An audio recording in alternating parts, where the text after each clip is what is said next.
Broadcasting from Cincinnati, you're listening to the Ringside Reporter Podcast. All the news from the world of boxing right here. Well, I'm talking to you the way I want to talk to you. Now, here's your host, Eric Lorda.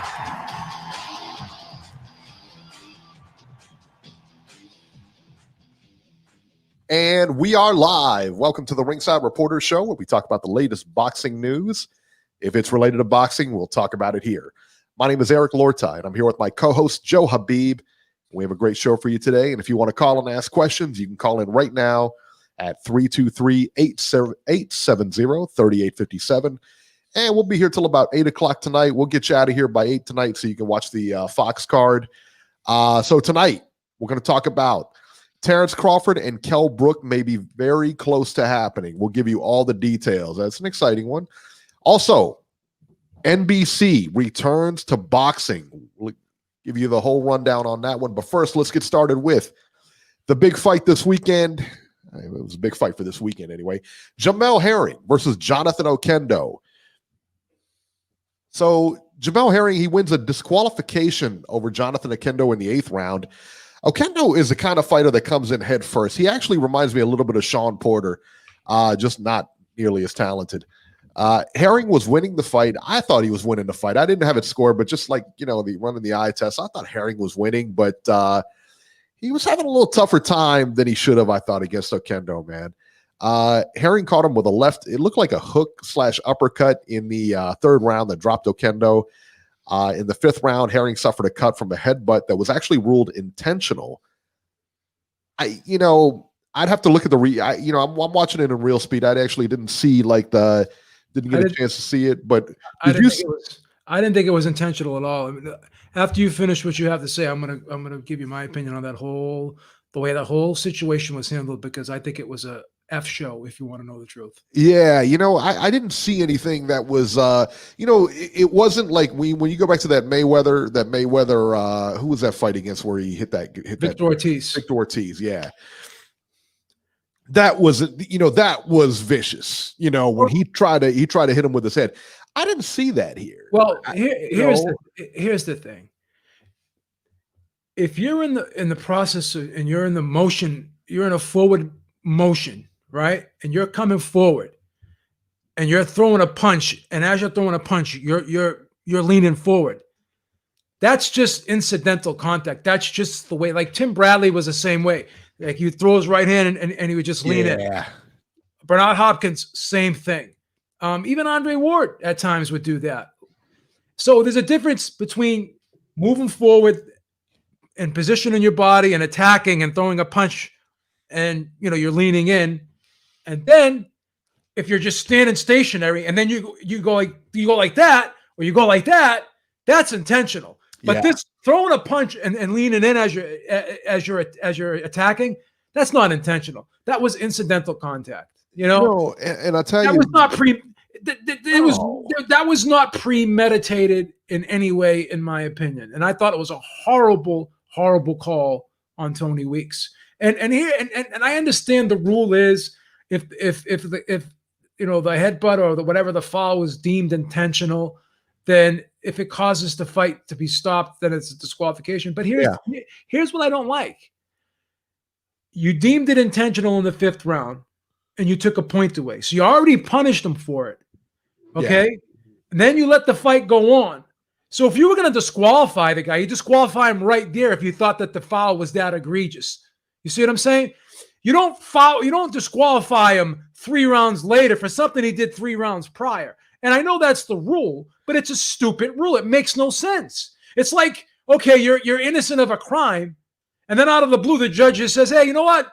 I changed my mind. I'm gonna convict you now. I think you're guilty."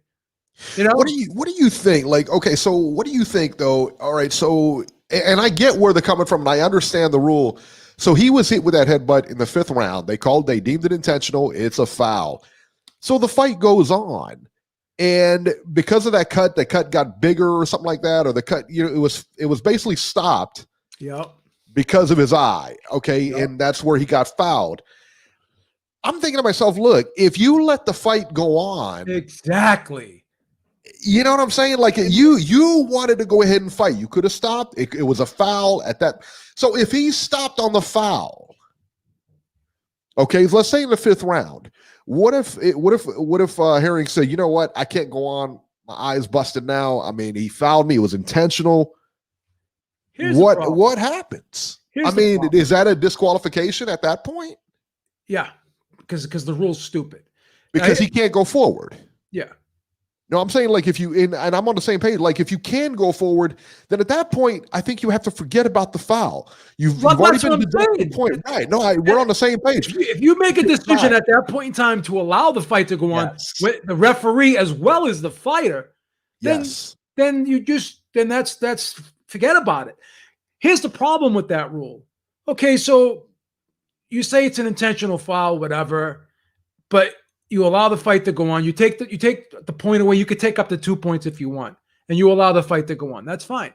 What if the guy that did the intentional foul comes back and he's leading on the scorecards, and then all of a sudden, the cut that originated from the headbutt, which you deem was intentional, what if the guy's punching in that same area and then the eye's getting worse?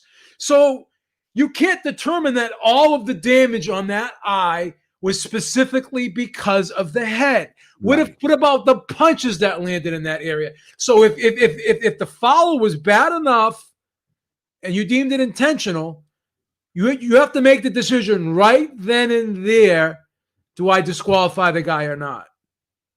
You don't allow the fight to go 4 more rounds or 3 more rounds or whatever, and then then you disqualify him then for something he did. It's a very, very stupid rule because, as I said, you can't determine how much damage was caused by the head alone. You don't know how much was caused by the punches.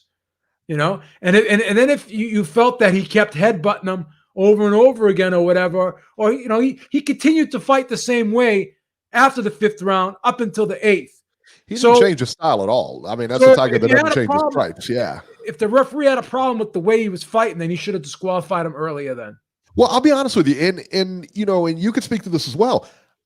That kid, to me, he reminded me a lot of like a Tim Bradley or a Sean Porter. He's a rough guy. 100%. You're gonna be in a fight. If you fight this guy, you're gonna be in a fight. But there was nothing dirty about the way he fought.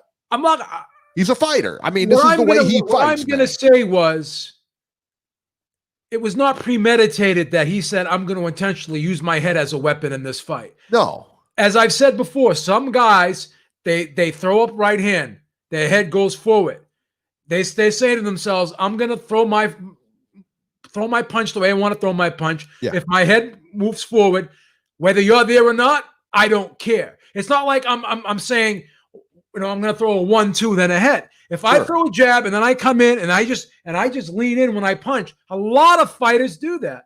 So that's the thing. So, if the guy just leans in when he throws punches, a lot of guys do that. Hopkins, Ward, Bradley, Porter. Porter's a big one. Porter and Bradley are the two that pop in my mind immediately. You can go down the list of a lot of guys that do that. Tyson would do that too. He would come in sometimes when he threw his right hand. He would lead. Holyfield, yeah. I was about to say Holyfield, yeah. All these guys did it. So it's like I'm throwing my right hand, and I'm leaning in. If your body's there while I'm leaning in and I make contact with you, so be it. Right. But I'm not going to sit there and change the way how I shift my weight forward to gain leverage on a punch. Right. That's the thing. I'm not going to do that. Yeah.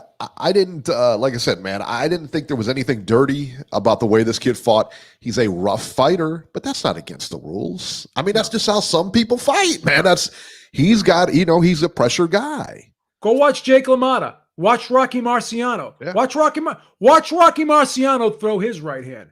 And a lot of times he would get cut over his eyes due to his own fault. Right. Because he was the one that would be initiating the contact because he was so aggressive. Some guys just try to get so much leverage and lean so far forward with their the front of their body that they create head clashes and contact. It's just the way it is. Yeah. I mean, and did you think the guy was winning the fight? I thought Herring was winning the fight. I thought actually Herring was doing a good job. I'm going to be honest with you. I thought Herring was very hard on himself. I thought he fought very well. I thought he did too. I didn't find much fault. You're in there with a guy that's kind of rugged and he's rough around the edges. You're not going to look good against that guy. But even still, I thought he was landing some really. He looked sharp. He had real good timing. His punches, he was putting them together. He was very fluid. He didn't look like he was second guessing in there. Everything just came off, very natural. He looked good. He looked like a guy that jumped right back on the solid boxer. Just jumped back on the bike and didn't forget a thing while riding it. Let me tell you what. Because he won this fight. He won the fight, and then he's talking about Carl Frampton's next. And you know what? Prior to this fight, I wouldn't have given Herring much of a shot in that fight. I thought that, I think that Carl was going to walk that fight. No, I think it's a 50-50 fight. But I'll tell you what, man. 50-50 I'm still picking Frampton in that fight. But that fight is going to be a lot closer than I thought it was going to be. I thought it was going to be a walkover, man. Herring did impress me. I thought in this fight, I thought he did a good job. Like I said, man, to fight that guy the way he fought him, I thought it looked good, man. I thought he looked good. Herring did a phenomenal job of gauging distance. He really did. He knew how he knew when to create space and give himself room to punch. Even though the fight was sloppy at times, he still allowed himself to dictate the punching angles and the range. He did not allow himself to be smothered and have his offense nullified by the sloppiness. That's what he did in that third round. It's almost like he just stepped back, created space, and little shove, step out, boom. You know what I mean? Yeah. Beautiful. And that was, right on the button. I thought he was hard on him. I thought he was actually hard on himself. I give him a B+ in this fight. I'll be honest with you. I don't think he lost a round. Yeah, I didn't, like I said, man, I thought that, I thought that two things, man. There are two things I took out of this fight. Number one, I don't think it should have been a disqualification. No. Wasn't intentional, in my opinion. That kid was not a dirty fighter. And you know what? And they didn't really warn. I don't think there was many warnings. That guy was exactly. That guy was like a kamikaze. He was balls to the walls. He's coming in.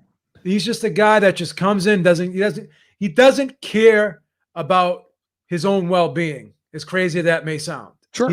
He throws all caution into the wind, and he's like, I'm just going for it. Yeah. Every second of every round, I'm going for it. Yeah. Listen. I'm not here to make to be fucking pretty or be a slickster and be a cutesy in there. I'm there to fight. I'm going for it. And I'm fighting the way I want to fight. You don't like it? Too bad. And anybody you put in there against that guy is going to have a rough fight. Yeah. And even he's very hard to look good against. As skilled as Andre Ward was too. Yeah. When he decided, hey, I'm going to turn this into a dogfight. I'm going to make this rough and rugged. Yeah. He did the same thing. He could out finesse you if he wanted to, but he could also roll around in the mud with you to make it a mud fight when he wanted to as well. Well, the Kovalev fights, both of them. And that's what I loved about it. I loved how Ward would just say to himself, you know what? I'm going to boss this guy tonight. I'm just going to boss him. And he did it. And I loved that. And then in the Kessler fight, he was like sticking and moving in and out. He looked like freaking, like Pacquiao in that fight, like in and out, boom, boom, boom. It's like a flash. And that guy retired on top. On top, man. On top. That's insane. I love Andre Ward. But let's talk about Andre Ward for a minute because he wasn't very impressed with Herring. He said after the fight, that he would have loved to see Herring find a way back out there to fight. And he said that basically the Frampton fight is going to be a lot tougher than this fight was. He said, I'll just leave it there. It sounds like, to me, if you read between the lines, I know exactly he didn't say it. He didn't exactly say it, but What I'm hearing and the way I have to translate that is that when he got cut and the blood was in his eyes, he didn't bite down and go out there and try for a finish. He bought out. Okay. That's what I heard. Here's the now, flip that's side. not what he said. I respect Andre Wood, and I 100%. Yes. But what do I always say? If you're injured and you continue to fight injured, the longer you sustain damage, the worse the eye will get. The longer the healing time is. For sure. He's got Frampton in front of him. Big money fight. He's got a family to feed. He got to put food on the table. So he's saying to himself, yeah, I can continue to fight. But then again, instead of needing maybe 10 stitches, if I continue to fight to the end, I'll need 25, 30. And what happens then? I'll be on the shelf longer. Then that fight gets pushed back. And then maybe Frampton decides, hey, I don't want to wait for you. I'm going to go to I'll go fight somebody else. Maybe you get to fight him, and then you don't. I'll go fight Santa Cruz again.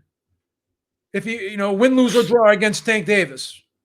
Right? How many times have we talked to fighters over the years, Beeb, and they said, hey, I was scheduled to fight this guy, fight this guy, fight that guy. They were going to get me a fight for next month.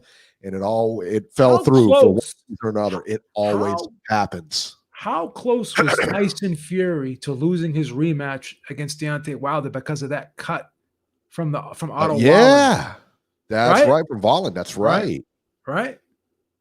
And I'll tell you this, and I can almost guarantee this. This is my opinion. Obviously, I'm speculating. But if that was caused by a headbutt, do you think Fury would have finished that fight? I don't know. It's tough to say. Could we agree that there would be a strong possibility that maybe they would try to tell him, hey, let's pull you now? Let's pull it out. Yeah. Absolutely. Let's go to the scorecards, right? Well, you know what? You bring up an interesting point. Interesting point, because in the last round, I think it was the 8th round, he goes back to the corner. It says eyes closed. He can't see. He's claiming that he can't see. Clearly, after the fight, it looks like his vision had been repaired. But I think, you're in the heat of the moment. Once you have time to cool down and everything like that. The other thing is, after the fight and you have a chance to cool down, you don't have people throwing punches at you. So the guy can't see, there's blood coming in his eye, this and that. His corner said to him, hey, you got to go back out there because we don't know. Because they asked the referee. The referee couldn't give him a definitive answer. 20 weeks looked horrible. It was huge. Shouldn't the referee be able to give you a definitive answer on if you stop the fight now? Can I tell you something? Disqualification. This is the prime example of, we're talking about how bad and stupid this rule is, right? Yeah. When the fight ends like that and everyone's sitting there deciding, what are we going to do? Even the commission didn't know what they wanted to do. At first they said, we'll go to the scorecards. Then they said, no. Well, then they ended up overturning it and say, we're going to call it. Yeah.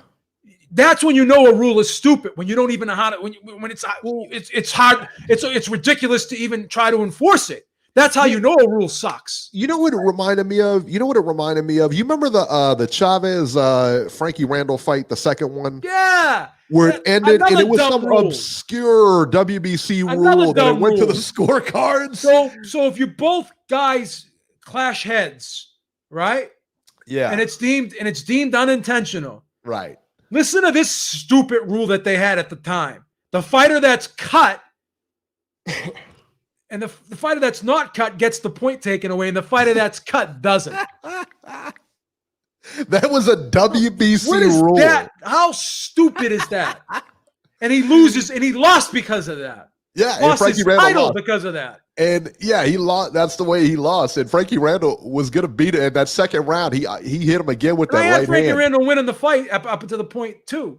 Yeah, I mean, and I thought Frankie Randall won both fights. I really, Chavez was the one that caused the clash of heads. Right, and it was unintentional as well.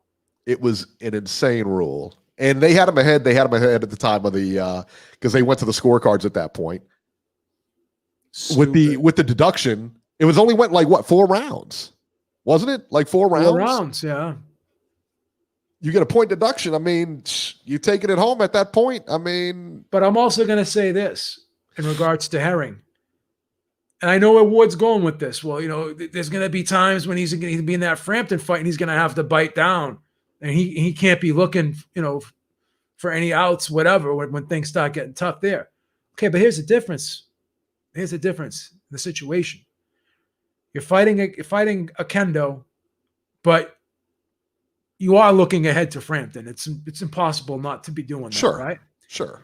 So when he's in the Frampton fight, he really doesn't have the luxury of looking ahead to another fighter. So in a situation like that, I think he would lay it on the line and not even think twice about staying in there if it was the Frampton fight. Because you could look at it that way. Because it's a different situation. Whereas he doesn't want to lose the payday. Okay? Yeah. These guys have been on the show for a long time due to COVID. It's not like he's making $1 million a fight. No. Okay?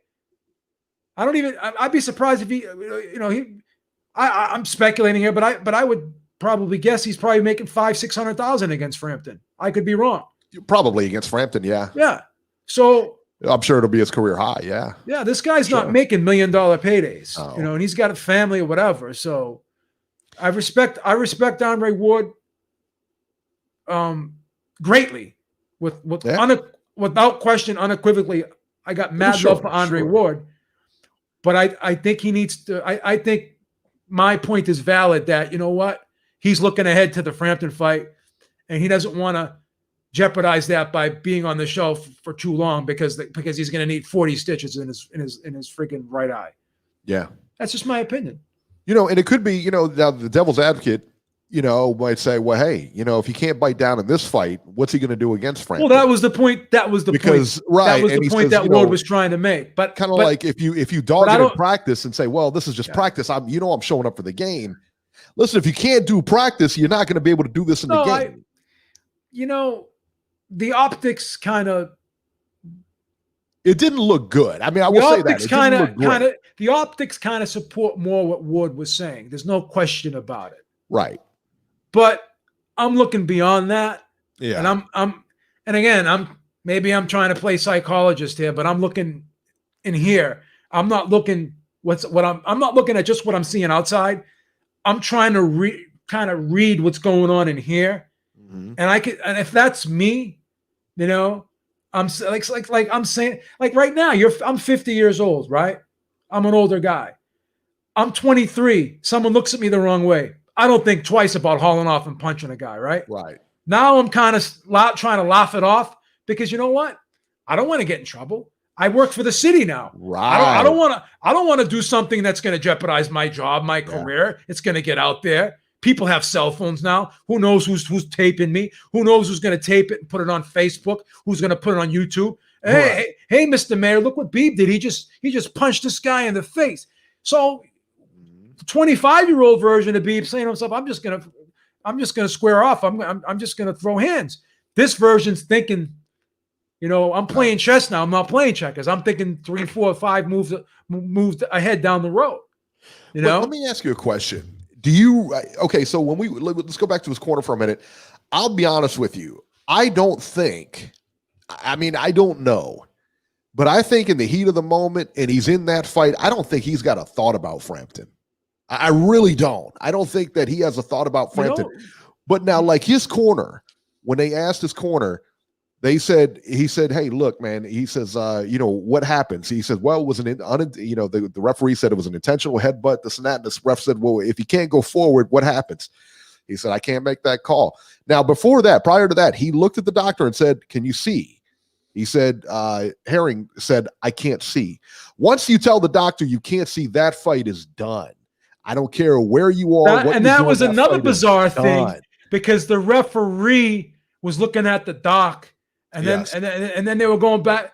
Once a guy. Weird. The whole exchange was weird. Now, his corner, Bomac told him to go back out. He said, listen, if you don't go back out, you're going to lose your title. And he says, I can't see. And so they didn't know referee's supposed to stop it immediately when that is said. Dr. Ref, you don't. How many times do you see a referee once that is said and immediately he waves it off? Yeah. Tony Weeks was off his game last night. He's usually okay. He's usually not bad. I was surprised he was off his game. That was probably the worst, one of his worst performances. laid up because of COVID, and he finally comes back. He's not the only one. Yeah, he was off his game. He kind of looked like a rookie referee last night. Like he didn't know what was going on. That's exactly what he looked like. And the fact that he couldn't give them a definitive answer, the fact that he couldn't give them a definitive answer in his corner, which you have to give them. You have to know the rules in the fight. And here's the thing. If you're a fighter, you have to know the rules. And here's the thing, though. You know what's crazy, Eric? Some of the rules are so stupid that as an official, you feel like dumb enforcing them. Like you're saying to yourself, like certain things that I have to do, and I find myself, like in my job, certain things I have to do that I kind of think are stupid. When I'm doing them, I'm saying to myself, why the fuck do I got to do this? Right. So it's like the referee saying, that is the rule, but it's kind of stupid because I'm punishing this guy for something he did 4 rounds earlier. Right. But the rule is written as such where I have to disqualify him because I deems that. But here's where the rule gets a little sketchy. And I hate to sound redundant here, because once the cut is caused, you can't say that punches aren't making that cut worse. So then you turn around and stop the fight because the cut was caused initially by the headbutt. But then the flip side to that is, okay, well, then the punches wouldn't have been able to cause as much damage if the illegal headbutt didn't cause the cut. I get that. But there's kind of it's not a clear-cut way of looking at it. I think, I agree with you in the sense that, look, if the headbutt occurred in the 5th round, if you can't go forward at that point, that's got to be a disqualification. But when you're going 3 rounds later and the cut is opened up because of punches, you chose to go forward. And you can't tell the guy. You can't go back. But you can't tell the guy, oh, now you can't punch me in that area anymore because you headbutted me there. So now you're not allowed to punch me there. Right. You can't tell the guy that. So it's so that's not off limits. That's the problem. So I'm going to say this. You can't tell me that cut was not made worse by punches. If you want to disqualify him, you should have done it in right in the 5th. Right. However, if the fight goes on, then I would say that it goes to the scorecards. That's the only fair way to do it. That's the only fair way to do it, man. Yeah, in my opinion, the rules should be written differently. Yeah. It needs to be revised. Either way, I think Herring wins. I didn't see the scorecards after the fight. I didn't give Oquendo a round, so it didn't matter either way. It didn't matter. But what I'm doing now is just kind of laying it out there, like for other fights. Yeah. Because what if Oquendo came back? Obviously, the skill gap was so great that it was hard to imagine that happening. For sure. But let's just take this situation and put it into a different fight with 2 guys that are more evenly matched, and maybe the guy was behind, but maybe he rallies back, and now the guy that suffered the cut can't continue. So you can make an argument that the guy that caused the clash and caused the cut because of the headbutt that was deemed intentional, now you disqualify him. So all that work that he did from the 5th on gets wiped away. Well, again, you've already taken the point away from him. You've already punished him. You've already punished him. It's like double jeopardy. I've never really seen it. I mean, like, when I've never seen that happen before. I'm thinking, he headbutts. He wasn't warned. Yeah. But I don't know that he was warned prior to, and I don't know that he was warned after for using his head. But the rule is written as such where you had to disqualify him. But again, had to do, no question. But again, bad rule. I think it's a stupid rule. It's a bad rule for sure. Really bad rule. Yeah. So I mean, it's a bad rule when the officials don't even want to use it. So do you think? I mean, and let's look ahead here to Frampton. You think that's a 50-50 fight? I do. I tell you what. Fight. Like I said, man, I did not give him a big chance to win that fight. I give him a better chance to win that fight now. Well, let me say this. And Herring's a bigger guy. I love Frampton. I do too. I think Herring's got a pretty good size advantage over Frampton. Frampton didn't look great. But see, either. Frampton, the Frampton of 3 years ago, I would pick him. Sure. Full confidence, but he slipped a little bit. He's got miles on him. He's been in some tough fights, but he's still a phenomenal fighter. He's still a top level guy. Yeah. He's still a danger to anybody. But the thing is this, he has off nights, he has off nights. Sometimes he looks a little bit off in certain spots in fights. Right. And, he has problems. There's some rough patches in a lot of his fights now. Yeah. He doesn't exit these fights unscathed anymore like he did back in the day. That Frampton that fought Quigg, he was a master. That was a tough fight though, because I gave Quigg a lot of those later rounds, man. That was a good fight. Yeah, I think I had that 8-4. Did you? Yeah, I had it 8-4. Little too late. I think Frampton took his foot off the pedal. Yeah. I think that, when I'm looking at that fight, when I'm looking at the Frampton fight, I always kind of look at it and say, who has more ways to win? And for me, Herring's a good boxer. I think Frampton is a better boxer when he's on. Well, here's the thing. I think that Frampton has the power to get him out of there. I don't think Herring has the power to get Frampton out of there. But see, Herring that's can really do a lot of damage with the body work. He's a really good body puncher. His boxing impressed me in here, especially against a guy like that. Because again, it's hard to look good against a guy like that, man. I thought he did pretty well. You know what makes Frampton so dangerous? Because there's certain guys that are just as dangerous when they're moving backward as when they're moving forward. Right. He has a little bit of Marquez in him. He's a good counterpuncher. Then that's one area where I think that separates him from Herring. Is he's a very good counterpuncher. Herring's doesn't have the counterpunching abilities that Frampton has. So that's one area where he could use that to kind of exploit Herring a little bit. Yeah. So it'll be good, man. I tell you what, I'm looking forward to it. I really, it was one of those fights I was like, but after seeing Frampton fight, it didn't look great. I thought that Herring looked good, but if you take Andre Ward and you say that maybe he lacks a little dog in him, that dog. I disagree with that. Listen, man, the guy was in the Marines. I disagree with that. I think that's a tough thing, knowing that he was a Marine and everything like that. I think he's probably got some dog in him. I don't think there's any question. And the first thing he did is he went right to Bob Arum, and Bob Arum was talking about the eye, and it almost looked to me, and again, just me speculating, it looked to me like they were talking about the Frampton fight, and then Bob was kind of telling him, he goes, "We'll have to see when we can do this," because he was going like this to his saying, well, basically saying, we'll see. Depends how long this takes to heal, because he's nervous.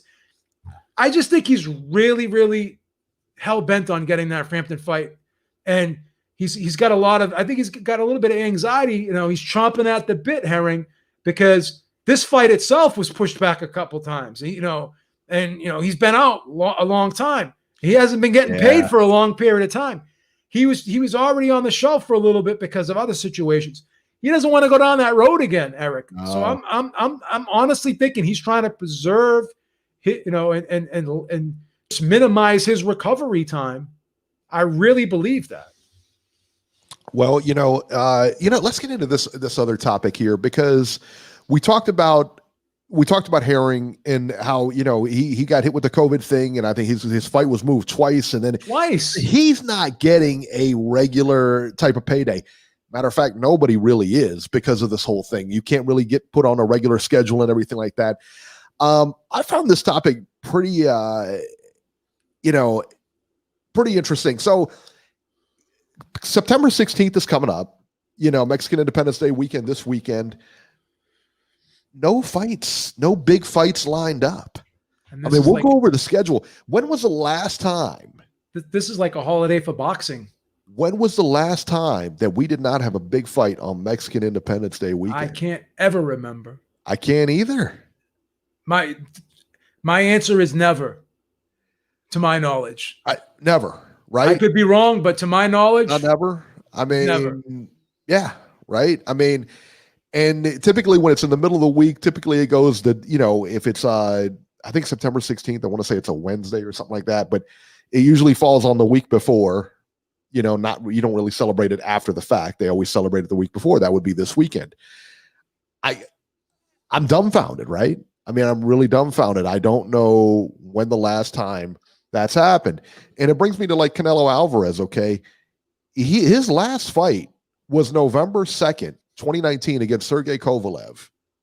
And it's possible, I mean, that he may not fight this year. I mean, because he has nobody lined up, nobody thinking about it. You got DAZN. These are really trying times. Yeah, really. It's I'm going to say something that maybe I'm being a little over dramatic here, but there's a lot of people that really look forward to the sport of boxing. It's kind of like an outlet for them. A lot of fans, and it's kind of depressing, even for myself. Yeah, that like it bothers me that a lot of these fights, like Fury Wilder 3, they're hanging in the balance right now. Right. I was getting really worried about Teofimo versus Lomachenko. And another thing that's always in the back of my mind is, what if one of these guys all of a sudden pops positive for COVID? But I think now they're saying that even if they have, they get a positive COVID test, as long as they're not showing symptoms, I think they'll still let them fight. I think no way that would happen. You don't think so? No, 100% no. Didn't they say that though before? Weren't they talking about that? Because they were like, remember that someone in the camp had COVID? I don't think a health department would let that happen. Yeah, that's true too. I mean, I don't think so. I mean, they've got. I thought I heard something like that though, because there was people like that. I think one fighter had someone in his camp that was positive, but he didn't show symptoms. But they allowed him to be in the corner. Yeah. Oh wow, I didn't hear that. I thought so. And you know what else too? Cancel it or send the corner guy home. That happened. I think it was in the UFC where it was a big fight and the corner guy it was the dude Gamebred Masvidal. His corner, he was fighting, but his corner tested positive, and so they sent his head coach home. And so he was in that fight without the head coach, So what are you gonna do? But some guys are testing positive, and then they're getting tested like a day later, and they're negative. Well, and you wonder what kind of tests they're using. Like DeWine, our governor here, when the president was coming, he tested positive for it. But it was like that antibody test where I guess they took a swab or something like that. It wasn't like the nasal test where they put that whole tube, scoped up your nose or whatever, man. That is not comfortable. But, I mean, some tests, but I think the nasal one is fairly accurate. But the antibody tests where I don't think that's accurate. So I don't know. Or they say it's got a lower accuracy rate. Yeah. Crazy, isn't it? So check this out, man. Okay, so DeAndre Ware fought on the undercard. DeAndre Ware lost by TKO on the undercard of Steve Nelson. Listen, who cares, right? The reason I bring this up is the fight really wasn't that big of a deal, and it wasn't that big of a deal for DeAndre Ware. A half hour, check this out, a half hour before the weigh-in, all right, a coordinator for Top Rank, Pete Sussin, suffered a suspected heart attack. Oh, wow. Now, DeAndre Ware is a trained EMT. He administered chest compressions, worked with the Nevada State Athletic Commission's on-site doctor as they waited for help to arrive. Sussins was then taken to the hospital. He was responsive. He was communicating. Isn't that amazing? I mean, like, that guy saved his life. That's a great story. DeAndre Ware, do you know where he's from?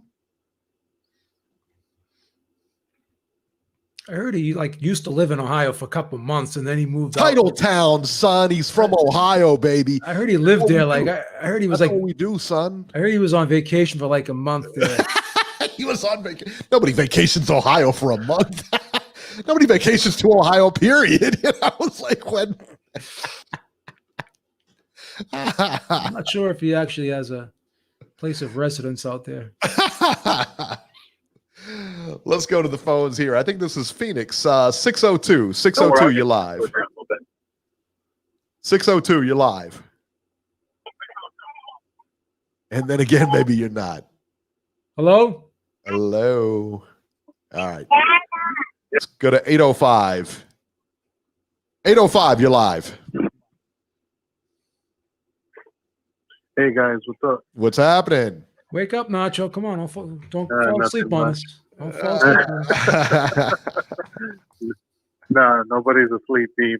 I Yeah, was wide awake, Beeb. regarding the whole, yeah, exactly. The whole Herring thing. Yeah, I'm a little confused about that whole situation. Honestly, what it reminds me of is the Salido Mikey Garcia fight from a few years ago, where Good Garcia comparison. was up on the scorecards, and basically they said, you know what, like, we know we're not gonna really get anything out of going the distance, and we're way ahead. So let's just go ahead and say that we want to pull the plug now, that we're gonna win, and just take our ball and go home. That's kind of what it reminded me of last night. That's what it felt like. It felt like his trainer just said, we're up big on the scorecards. We don't need you to keep getting headbutted by Oquendo. So let's just say you can't see, and then we'll take the W and move on to Frampton. I mean, there's really no other explanation. Well, no, because his corner didn't know what honest. the outcome was going to be.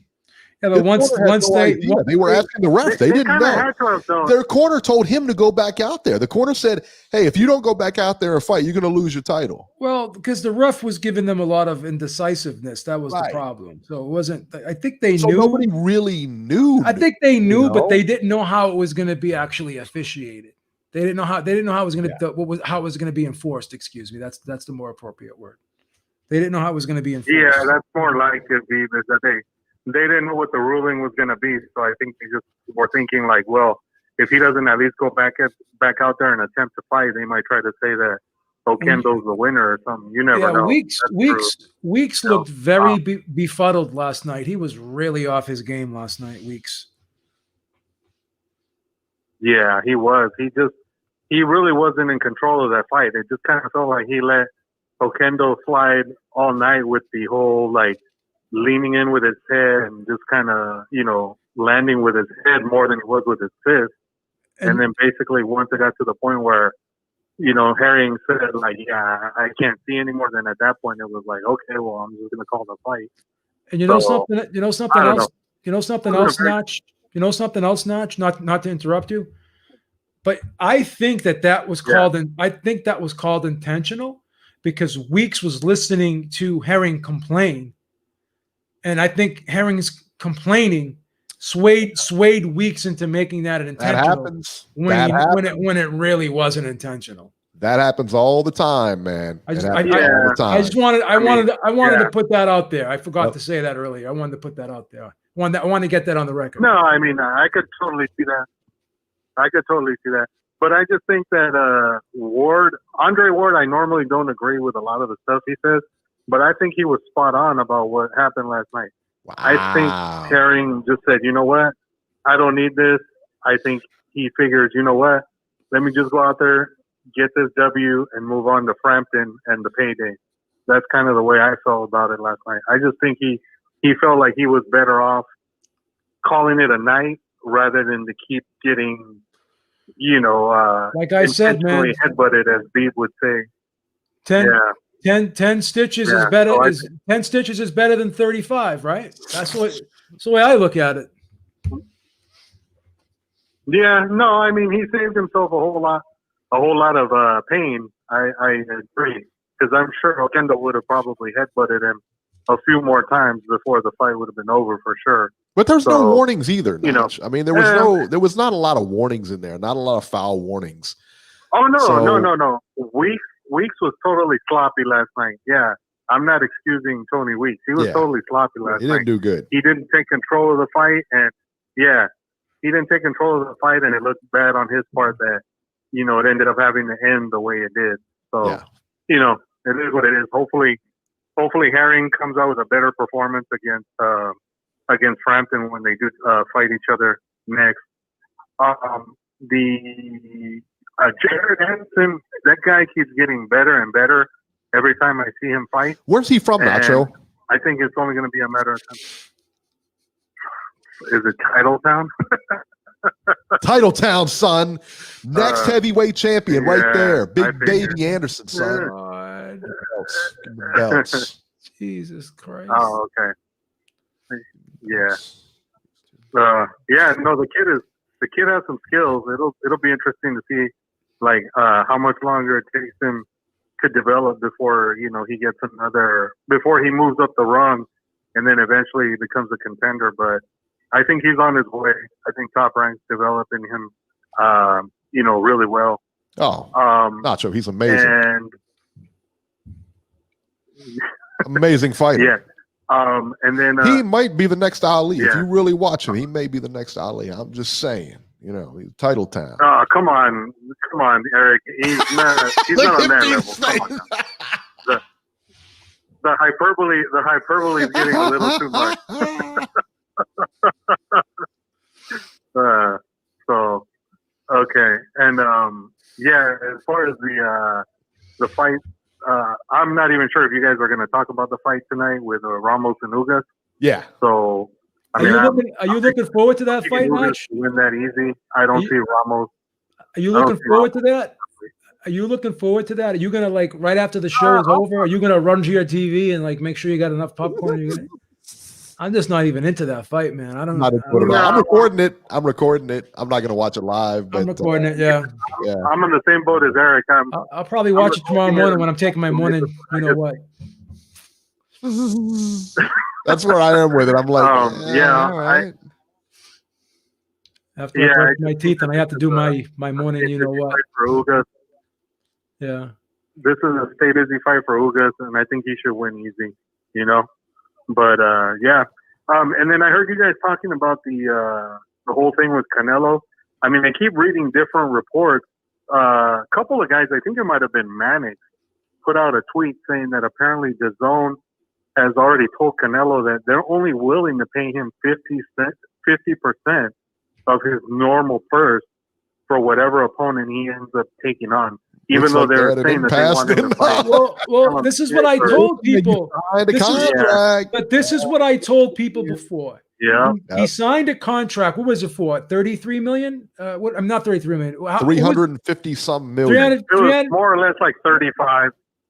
No, but this is what people it was like No, listen. This is what people don't understand. What was it? A $300 million contract, Eric? What was the fight? What was the thing? 350 or something like that. Okay. I mean, only it's Mike for Trout 11 got fights. more. Now it's for 11 fights. But here's what people don't understand.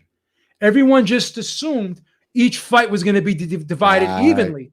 That is not the case. Because when he fought Fielding, they only gave him $15 million. Then when he fought Golovkin, they gave him like $40 million, right? So it's their discretion on how much they want to pay him fight, each fight. But at the end, when his 11th fight is up, they have to pay him the totality of what that contract states. So they have to pay him what that contract states, but how they do it and, fight by fight, how they want to divvy it up is all up to them. That's what just dropped. Oh, shit. Did he? Yeah, he just dropped off. Did he hang up? Yeah, he's out. Huh. Oh. I don't know. Notorious VC says, who is the caller of the year so far? Kevin from Chicago. Jacobs, that's Nacho? right, D-Style. I'm sorry. I meant to say Jacobs. That's right.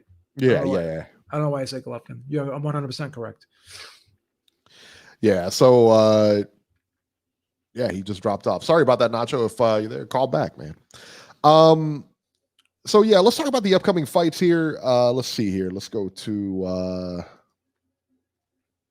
bring it up here. So let's talk about the fights tonight. I'm not really exactly running to my TV after this. I know some of you will, but I'm not. I'm not excited for this fight tonight. Yordan Ugas versus Abel Ramos, 12 rounds for the vacant WBA regular title, whatever that means. Jesus Ramos versus Esteban Garcia, 8 rounds, junior welterweights. Omar Juarez, friend of the show, Beeb, versus Dakota Linger. I want to see this one. 8 rounds, welterweights. I definitely want to watch that one. Watch that. Omar Juarez, man, that guy, he looks like he could be on TV. He's a young guy. He gives like motivational speeches and everything like that. I like that kid. What's not to like, man? What's not to like, man? That guy seems to have it together. Looks like he can fight. He's in good shape. So I'm looking forward to it, man. I'm looking forward to seeing that one. Oh, yeah. Next week, September 12th in Las Vegas. I'm assuming that's Saturday. Edges Kavalouskis versus Michael Zuski on ESPN Plus, 10 rounds welterweights. Miguel Mariaga versus Joet Gonzalez, 10 rounds featherweights. Andrew Cancillo versus Saul Rodriguez, 10 rounds junior lightweights. And that's on the ESPN Plus on Saturday. September 12th from London. I don't know if this is on DAZN or anything like that, or ESPN Plus yet, but there's no TV listing for it. Anthony Yard versus Dex Spellman, 10 rounds light heavyweights. Mark Heffron versus Denzel Bentley, 10 rounds middleweights. And that's it. That's it, huh? That's it for the fights. So yeah, man, not much on there at all. All right, let's talk about let's go to news and rumors here. ESPN signs Andre Ward to a contract. They signed 2-division world champion boxer Andre Ward to a brand spanking new multi-year deal. Unreal. I didn't get I didn't get any numbers on it or anything like that. Listen, Andre Ward is good, man. He's good. He's my favorite. He's one of my favorite announcers. I like Yep. I used to like Roy Jones. I'm not big on Max Kellerman. I can't stand Max I Kellerman. don't like Max Kellerman. Jim Lampley and Roy Jones and Andre Ward are typically my favorites. Those are the guys I like to listen to. Oh, you like Jim Lampley? I do like Jim Lampley. Yeah, Yeah, like sometimes he's a little bit of a homer, but yeah, I do like him for the most part. When he just calls the fights, and I think he's pretty good. Yeah. But listen, man, I like Andre Ward a lot. I like him a lot, and I think he's Andre really good. I think he's really good at what he does. You know what? I gotta say, I actually miss Paulie Malignaggi on the Showtime cards. I don't miss Paulie at all. Yeah, see, I like Paulie. I'm not a big Paulie guy. No, you don't like him? Nah. I don't know. I mean, nah, not really. No. Not really. Okay. I don't like Paulie. What about Bernstein? You like Bernstein? Yeah, I like Bernstein. I like Bernstein a lot. Ronaldo and like Mauro Ronaldo, I can take or leave. He's okay. He grew on me. He's really like kind of campy, with some of his sayings or something like that. But I don't mind him. I listened to him in Pride when he was the announcer in Pride and everything like that. I wasn't crazy about him in the beginning, but he kind of grew on. You know why? Because I like him. I like him as a person too. I just think he's a real nice guy. He comes off as a real nice guy to me. I like him. He's very personable. Oh yeah, for sure. I just know him, like I said, man. I know him from Pride and everything like that. Him and Boss Rutan. And the two really, they had pretty good chemistry. So it was one of those things, man, where I knew what he was coming in, and I like him. He's all right. Yeah, I like Bernstein a lot, though. Bernstein's good. Bernstein's very good. Bernstein's really good.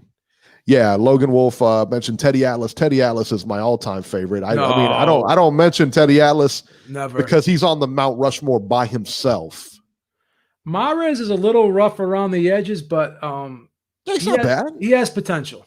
Yeah. Tim Bradley, I can't stand. Tim Bradley's really bad. And I noticed that he didn't get a multi-year deal with ESPN. He may be back on DAZN soon, son.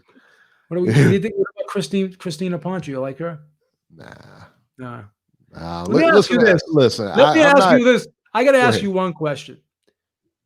Do you like any female announcers? Not really. You don't, right? I don't. You know who I do like? You know who I think is really good? Is Lisa watching? Really is Lisa watching this? I hope not. Let me tell you who's really good, and I think who's really professional is Jordan Hardy. She's good. Jordan Hardy, I think, is very professional. So you like one? I like her. I think she's good. I think she's really good. She she dresses professionally and everything like that. Who's it? You start getting to these girls. It's almost like they want a movie career, not necessarily. I get the feeling that they could just care less about boxing. Now people have said JC, you're right. Yeah, I get it. Fino boxing. No. She's not that bad though. She's a pretty good interviewer. Yeah, she's very pretty. Yeah, but she's a better interviewer. She's like a much better. Is. Yeah, I bet she's a much better interviewer. but she's a much better interviewer than Michelle Joy. Michelle Joy Phelps to me is one of the worst. She's a pretty good interviewer. She's gorgeous though, isn't she? Phenoboxing. Oh my gosh, she's a pretty girl, man. She's a pretty girl. She's yeah, really pretty. Yeah, she dresses that part. She dresses that part. I'll say that. D-Style says too many dudes praise female announcers because they're thirsty. I hear it, man. I agree with that. I'm with D-Style on this, man. I'm with D-Style on this. But I actually do think Phenoboxing's not bad. I think she's a good interviewer. Well, Jenny Sushi, yeah, her too. Jenny Sushi's a joke. Michelle Joy Phelps. Who's that girl on Ring TV? What the hell's her name? I don't know. She's that cupcake on Ring TV. Oh, she is horrible. She is like the worst. Who was wasn't it Michelle Joy Phelps, the one who was laying down, giving interviews and stuff like that? She's laying in a bed with Tyson. She's laying in a bed with Tyson Fury, giving an interview and expecting people to take her serious after that. Right. You can't do it. You can't do it. Can't do it. I can't do it. You can't come dressed like you just got out of the club and expect me to take you seriously, man. I can't do it, man. I don't like her at all, man. I'm sorry. I have no patience for her. In Phenoboxing, much of the same way. I mean, when you talk about like podcasters and stuff, D-Style literally, she was actually laying in bed giving that interview. So I think she tries. It's on YouTube. It's on YouTube. I don't know. I don't. Google Michelle Joy Phelps Tyson Fury. You'll see it. Because you'll see them flirting with the guys and everything like that to try to. I can't. I don't get behind that, man. Horrible. Either you got questions or you don't have questions. Horrible. JC, what's wrong? What'd he say? Fun breaks. Oh, he's out of control, man. Let's talk about our train wreck of the week this week, Beeb. Chavez Sr., my boy. Chavez Jr. is your boy. Chavez Sr. said he would like to do an exhibition with Oscar De La Hoya. Wow. He's still mad, man. He's still mad. Yeah, right. It would be the last exhibition I would do. All right. He said, but I want to do it in front of fans, not without. I want everyone to see the beating I'm going to give him. Come on, son. Son, you're pushing 60. You're pushing 60, son. And I don't know if you've seen De La Hoya, man. Like, he's still fit. You know what I mean? I mean, he wears fishnets and everything, whatever, man. He likes spoons and all that other stuff, kitchen utensils. Listen, I don't care. The guy can still fight, and he's still in pretty good shape. He's 47. Son, stop. It's over for you. Exhibition. Come on, stop it. Stop it. Beeb. I don't know. Pull the plug. Gotta pull the plug. Pull the plug. That's it. That's what you got to do. NBC returns to boxing. This is real interesting, okay? So, according to Mike Coppinger, NBC will be putting on a series of boxing matches set to start November 17th. Other shows are planned for December 3rd and December 17th, with more in 2021. So NBC is actually planning on working with Ring City, which is a new sports media platform. The interesting thing here, man, is that Ring City doesn't work with any particular promoter. They're not looking to sign talent. They're not looking. They'll work with a. I believe that's September 25th, if I'm not mistaken. His exhibition with Arce. Let's see here. Yeah, September 25. So, but back to Ring City, they're not going to hire any, like, they'll do like local promoters just to stage shows and stuff like that, like Lou DiBella, stuff like that. But I don't know what kind of fights they're going to be able to put on. Like Showbox caliber fights or, that kind of stuff. And if that's the case, man, I don't know. I don't know how long they'll last. Naoya Inoue going to make his stateside debut, I believe, against Jason Maloney for October 31st. And then Kell Brook and Terrence Crawford is supposed to be very close to happening right now. The fight would take place in November. That fight, from what I understand and everything I've read, is real close. That's going to happen. Close. Yeah. So I tell you what, man, listen, I like Terrence Crawford big in that fight. I don't think Kell Brook has much of a chance right now. If this was a few years ago, I think he'd have a pretty good chance. It's not a few years ago, though. He's taking beatings from Spence, Golovkin, and Eddie Hearn, throwing him out to pasture again against this guy, man. This is not a good fight for him. This is a good cash out fight for him. But he's going to get, what, $1.5 million? He got 4 against Golovkin. Well, we'll see if he gets a little more than that 1.5. That'll be interesting to see if he does. I wouldn't be shocked to see him up to 2. 2.5, maybe. Maybe. Probably two. Probably 2. I think they're offering like 1.5 for big name fighters right now. Yeah. So I think Terrence Crawford's probably going to take 3, but I don't know. Who knows? It's all speculation on my part. So there you go. All right, let's go to the phones real quick before we wind up here. Georgie from Rikers. What's happening? Hey, yo! What's happening, people? Yeah. Out there. What's up? What it do? What it do? We feel good. What it do, baby? Hey, yo, shout out to all the women out there. Shout out to all the women, especially Michelle. Don't be paying attention to these hypocrites, these haters. D-Style, thank you so much, man. We appreciate it. Hating on her sensuality. It has nothing to do with quality. Michelle, don't pay no mind to them. I mean, yo, let me put my work on. Michelle, pay no mind to them. Some of us have experienced diamond pieces like you, so we understand you, girl. So live your life. Don't worry about it. Stop white knighting right now, okay, dude? Yeah. Stop being Captain Save-A-Ho, son. Stop white knighting right now, okay? Get off your little friggin' unicorn, okay? You're in Rikers. You can't do much about it there anyway. Take off your dress and get back in the game, okay? Bad vibes out there. Take off your dress and get back in the game, Primo, okay? Tell us that she's a bimbo, Georgie. Listen, but I can come. I gotta keep. Saturday night special, Georgie. She's a Saturday night special. Wow. She's a Saturday night special. I'm sorry. Listen. You guys be glorifying these mafias, talking about all this shit. That's right. Listen, stop. All I want to know Gangsters, is that. Man. All I want to know right now. Listen, all I want to know right now is that Crawford fucking at least. I mean, I take Brooke, bro. I take Brooke. For all this shit out there, Russell Jr. I mean, Gary Russell Jr. be talking all this shit. Do you remember how many years this man said that he would have fight, that he was okay with fighting once a year? Do you guys remember those days? Are we supposed to answer or just let you go? Are these rhetorical questions? Yeah, I don't know, man. I don't know. I don't want to answer him. It's his time at Rikers, so I don't know. I don't want to start answering me and have you tell me, pin card let me over burn, there now. let me burn, let me burn. I don't want to interrupt you.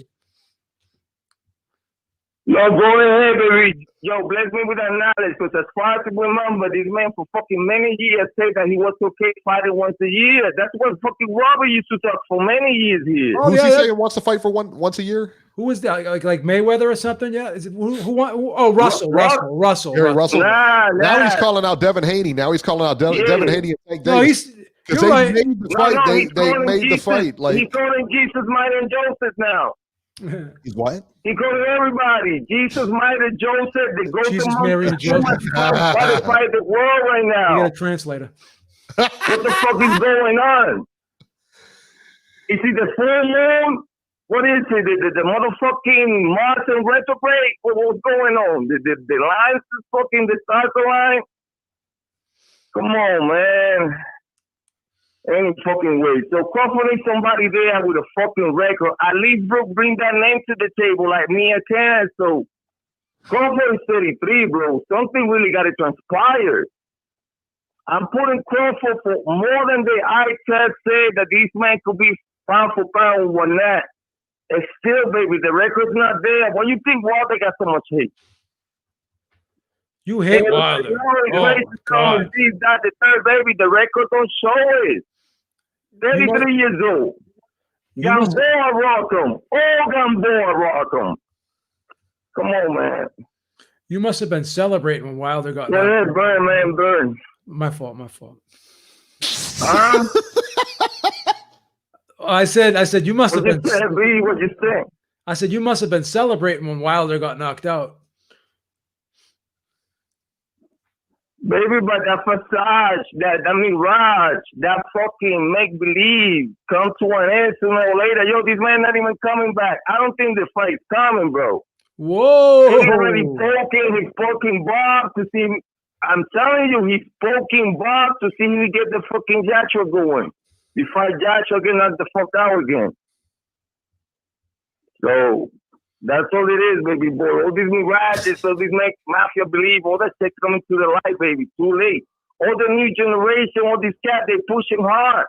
They want the spotlight. How long these motherfuckers gonna be fighting Mini Mania more? Ridiculous. I love you guys. I don't have a lot to say. Shout out to the UK. Shout out to the world. And I'm Maori. Georgie. I don't have a lot to say. I love how he asks questions and then you answer him and he's like, no, I want a dog. Let me burn. Then sometimes he'll stop and he'll wait for the answer. No, and then you never know. So you don't know which ones are, a fair game to answer and which ones are just rhetorical. And I hear it. He's got the phone card at Rikers. Listen, you only get so many minutes. I get you. He's got people tapping him on the shoulder. Hey, man.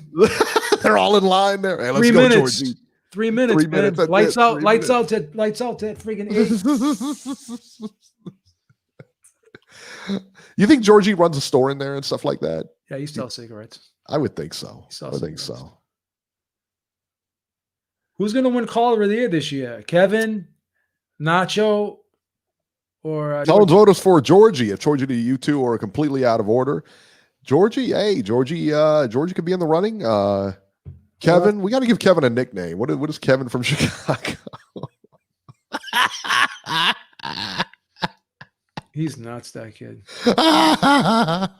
he just like he'll say a bunch of crazy shit, and then I love Kevin from Chicago. He's like, what I say? What are you talking about? What I say? Yeah, that's the best line. What I mean? What I say? What's wrong with what I said? What's wrong with it? I didn't say anything. You guys are trying to paint me out to be something else. Oh yeah, it's all us. It's our fault. I love it. All right, guys, that'll do it for this edition of Ringside Reporter. As always, you can catch Joe Habib on Twitter at JHabib1. You can catch me on Twitter at Ringside73, and you can catch our YouTube channel at RingsideReporterLive.com. And we will see you next week. Enjoy the fights tonight. Have a good Labor Day. Be safe. And listen, man, we'll catch you guys next week. Next week, baby. Thank you.